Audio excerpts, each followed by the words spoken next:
একটা কাজ দেখা যেত করতে আমাদের 5 ঘন্টা লাগতো, এখন সেটা আমরা আর্টিফিশিয়াল ইন্টেলিজেন্স এবং নিজেদের মেধাকে কাজে লাগিয়ে দেখা যায় 1 ঘন্টায় করে ফেলতে পারছি। তো সেটা প্রকৃত ব্যবহার এবং আরো বেশি এফিসিয়েন্টলি কিভাবে কাজে লাগানো যায় সেই সংক্রান্ত ট্রেনিংটা আরো বিশদভাবে সরকারি উদ্যোগে করার জন্য আমরা একটা প্রকল্প হাতে নিয়েছি। আশা করা যাচ্ছে খুব দ্রুত সময়ের মধ্যেই আপনারা সেটার মাঠে বাস্তবায়ন দেখতে পাবেন এবং সেটার ট্রেনিংটা শুরু হবে। আমি আহ্বান করবো আপনারা সেই ট্রেনিংয়ে অংশগ্রহণ করবেন এবং নিজেদেরকে আরো এফিসিয়েন্ট হিসেবে গড়ে তোলার ক্ষেত্রে আশা করি এই ট্রেনিং গুরুত্বপূর্ণ অবদান রাখবে।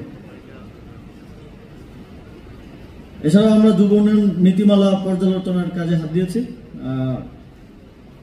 আপনারা জানেন যে এই নীতিমালাটা যদি পলিসি যদি যুগোপযোগী না হয় তাহলে যুগোপযোগী কাজ করা সম্ভব না।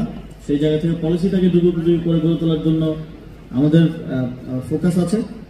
এক্ষেত্রে আমরা ডিটেইলড অ্যাকশন প্ল্যান সহ নীতিমালাটিকে বর্তমান সময়ের চাহিদার সঙ্গে সামঞ্জস্যপূর্ণ আমরা কর্মসংস্থানমুখী প্রশিক্ষণের দিকে মনোযোগ দিচ্ছি।